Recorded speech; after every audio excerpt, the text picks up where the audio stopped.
নমস্কার, যুক্তি তর্ক সঙ্গে অর্কে আপনাদের স্বাগত। আপনাদের সঙ্গে আমি অর্কপ্রভ সরকার। সবাইকে সনির্বন্ধ অনুরোধ করি চ্যানেল সাবস্ক্রাইব করার জন্য এবং থ্যাঙ্কস বাটনে ক্লিক করে আর্থিক সহায়তা করার জন্য আমার এই ছোট্ট উদ্যোগকে। দেখুন, ভোটার তালিকা প্রকাশিত হয়ে গেছে, আপনারা সবাই দেখে টেকে নিয়েছেন। আমি এ নিয়ে বিস্তারিত বলবো, কিন্তু আজকে নয়, মানে এই প্রতিবেদনে নয়। তার কারণ এই বিষয়টা নিয়ে আমাকে একটু গভীরে যেতে হবে, সেটার জন্য সময় প্রয়োজন। তাই আমি তাড়াহুড়ো করে কিছু বলতে চাইছি না, কারণ এটা নিয়ে আলোচনা চলতেই থাকবে, পাবলিক ডিসকোর্সে এটা থাকবে।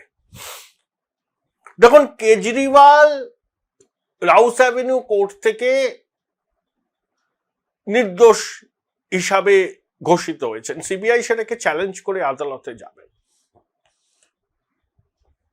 প্রথম প্রশ্ন হলো, এই বাংলায় যারা প্রভাবশালীদের কেন গ্রেপ্তার করা হচ্ছে না? এত প্রমাণ থাকা সত্ত্বেও তারা বাস্তবটা বুঝুন। ইউটিউব চ্যানেলে, খবরের কাগজে, টেলিভিশনের সান্ধ্য বিতর্কে গলা ফাটানো খুব সহজ, কিন্তু আদালত গ্রাহ্য প্রমাণ জোগাড় করা এজেন্সির পক্ষে সম্ভব নয়। কারণ এরা, সম্ভব নয় বলছি না, অনেকটা কষ্টসাধ্য। তাও এজেন্সি করে। অনেকে এটা সেটিং বলে ছেড়ে দেন। তো দেখলেন তো কেজরিওয়ালের কেসটাই, দেখলেন তো যে শেষ পর্যন্ত সিবিআই আদালত গ্রাহ্য নথি প্রমাণ পেশ করতে পারেননি। তা যতক্ষণ না পর্যন্ত আদালত গ্রাহ্য নথি বা প্রমাণ পেশ করা যাচ্ছে, ততক্ষণ প্রভাবশালীদের বিরুদ্ধে যে ব্যবস্থা নেওয়ার দাবি বাংলার জনগণের একটা বড় অংশের মধ্যে আছে, সেই দাবিকে আমি সমর্থন করি না তা নয়, কিন্তু বুঝতে হবে আদালত গ্রাহ্য তথ্য প্রমাণ পেশ করতে হবে। নইলে কেজরিওয়াল যেমন বীরের মর্যাদা নিয়ে গাঁদা ফুলের মালা পরে, চোখে এক চোখে গঙ্গা এক চোখে যমুনা করে সমর্থকদের বীরে নিজ বীর বিক্রমে হাজির হয়ে বড় বড় কথা বললেন, সেই পরিণতিটাই কিন্তু এখানেও হতে পারে। তাই দরকার আদালত গ্রাহ্য তথ্য এবং প্রমাণ। যাই হোক, এবার আসি আজকের শিরোনামে। এসআইআর এর পর ভোটার তালিকা প্রকাশিত হয়েছে। এবারে প্রার্থী তালিকা চূড়ান্ত করবে দুই দল। দেখুন, তৃণমূলের প্রার্থী তালিকা নিয়ে না নানা বিজ্ঞজন নানা রকম কথা বলছেন। এই ওখানে প্রার্থী হবে, ও ওখানে প্রার্থী হবে। আমি না সেই জল্পনা কল্পনার মধ্যে ঢুকতে চাই না। শেষ মুহূর্তে অনেক কিছু বদল হয়। দিদিমণি খাতায় খাস করে একজনের নাম কেটে দিয়ে আর একজনের নাম ঢুকিয়ে দিলেন। আইপ্যাক যে তালিকা দেবে, সেই তালিকায় দিদিমণি একেবারে চোখ কান বুঝে স্বাক্ষর করবে না, একদম নয়। যদি দিদিমণি দেখেন আইপ্যাকের তালিকায় এয়ার অ্যাপারেন্টের অনুগামীদের সংখ্যা বেশি, তার সাবেক ভৃত্যদের সংখ্যা কম পড়িয়াছে, তখন কিন্তু প্রার্থী তালিকায় তিনি তার আদি ভৃত্যদের নাম যাতে থাকে সেটা নিশ্চিত করার জন্য চেষ্টা করবেন। প্রয়োজনে আইপ্যাকের পাঠানো তালিকাকে ডাস্টবিনে ছুড়ে দেবেন। দিদিমণির এটাই রাজনীতি। তবে হ্যাঁ, অনেক বিধায়ক টিকিট পাবেন না, এটা নিশ্চিত। অনেক বিধায়ক টিকিট পাবেন না। তার মধ্যে উল্লেখযোগ্য কয়েকটা নামও থাকতে পারে। যেমন শিক্ষামন্ত্রী ব্রাত্য বসু টিকিট পাওয়া নিয়ে জল্পনা তৈরি হয়েছে। দিদিমণির হস্তক্ষেপে শেষ পর্যন্ত হয়তো ব্রাত্যবাবুর টিকিটটি নিশ্চিত হবে, কিন্তু ছোটবাবু চান না ব্রাত্যবাবু লড়ুন। ববি হাকিমের মেয়েকে টিকিট পাবেন, এই নিয়ে প্রশ্ন আছে। দেখুন, শোভন চট্টোপাধ্যায় টিকিট পাবেন না, যে কারণে কাঞ্চন মল্লিককে কল্যাণ বন্দ্যোপাধ্যায় প্রচারের সময় গাড়িতে নিয়ে ঘুরতে অস্বীকার করেছিলেন। শোভন চট্টোপাধ্যায়ের টিকিট না পাওয়ার পিছনেও সেটা একটা কারণ। শোভনদেব চট্টোপাধ্যায় বালিগঞ্জ থেকে লড়বেন। শ্যামপুকুর কেন্দ্রে শশী পাঁজার নাম থাকতেও পারে, নাও থাকতে পারে। শশী পাঁজাকে অন্য কোনো কেন্দ্রে পাঠানো হতে পারে।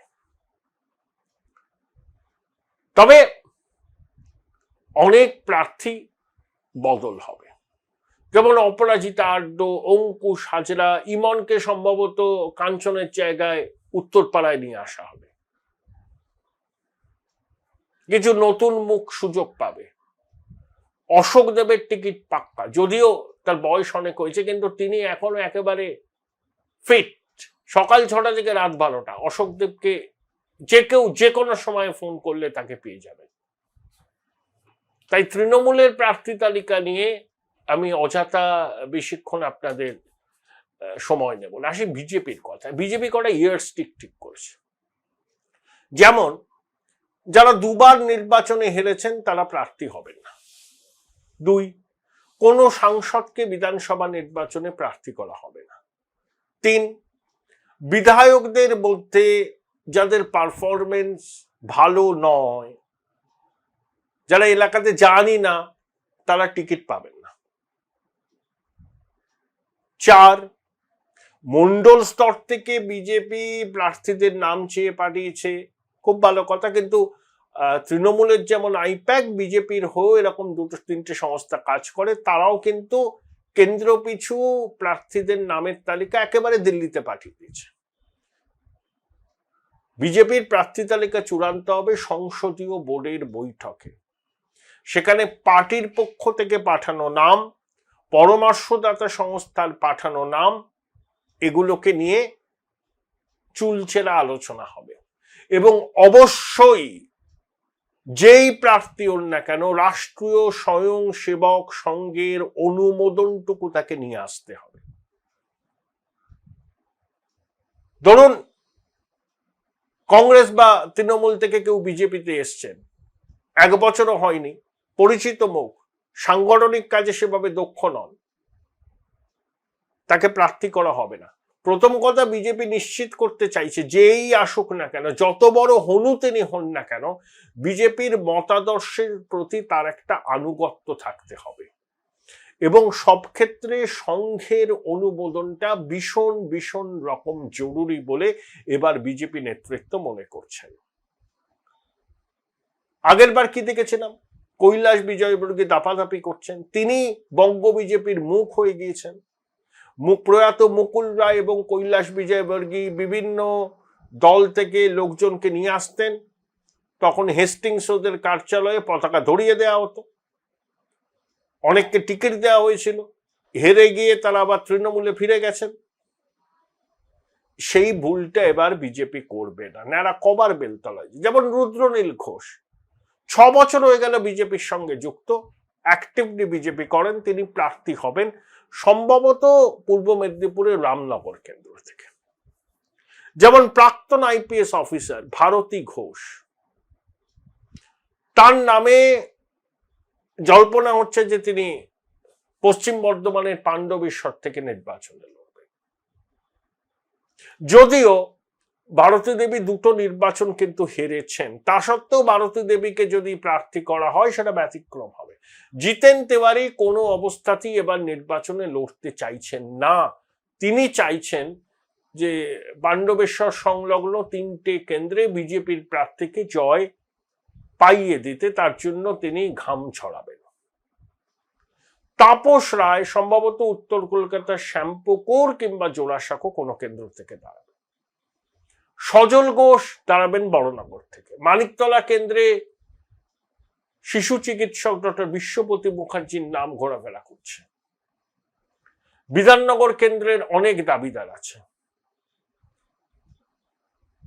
কল্যাণ চৌবে মানিকতলা কেন্দ্রে প্রার্থী হচ্ছে না, তবে নিশীথ প্রামাণিক সম্ভবত নাটাবাড়ি কেন্দ্র থেকে লড়বেন।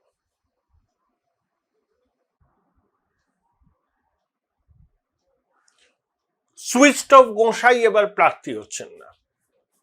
ভাওয়াইয়া শিল্পী, কেন্দ্রীয় সরকারের উচ্চপদস্থ প্রাক্তন আধিকারিক, তাদের এবার প্রার্থী হওয়ার সম্ভাবনা আছে। স্বচ্ছ ভাবমূর্তির সমাজের বিশিষ্ট মানুষজনের প্রার্থী হওয়ার সম্ভাবনা আছে, এবং অবশ্যই সংঘের অনুমোদন নিতে হবে। বিজেপির সংগঠন সম্পাদক অমিতাভ চক্রবর্তী প্রার্থী হবেন কি? যদি হন, তার নিজের জেলা দক্ষিণ দিনাজপুরে। যদি সুকান্ত বাবু বলেন যে আমি বালুরঘাট থেকে অমিতাভকে জিতিয়ে দেব, তাহলে অমিতাভ দাঁড়াবেন, সেখানে ডক্টর অশোক লাহিড়ীকে অন্য কোনো কেন্দ্রে নিয়ে যাওয়া হবে, একদম নিশ্চিত সিট উত্তরবঙ্গেরই কোনো কেন্দ্রে।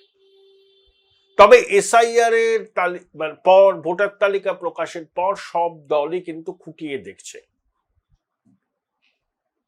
কোথায় কাকে প্রার্থী করলে সুবিধা হবে, কোন কোন কেন্দ্রে কত ভোটার বাদ গেছে, তাদের মধ্যে কোন দলের সমর্থকদের সংখ্যা বেশি বলে রাজনৈতিক দলগুলো মনে করছে। পূর্ণাঙ্গ ভোটার তালিকা প্রকাশের পর রাজনৈতিক দলগুলো চূড়ান্ত সিদ্ধান্ত নেবে। আগামী কয়েকদিনের মধ্যে সেই ছবিটা স্পষ্ট হয়ে যাবে। তবে একটা কথা বলতে পারি, তৃণমূলের প্রার্থী তালিকায় হয়তো তারকা সমাবেশ হতে পারে, টলিউড ইত্যাদি ইত্যাদি।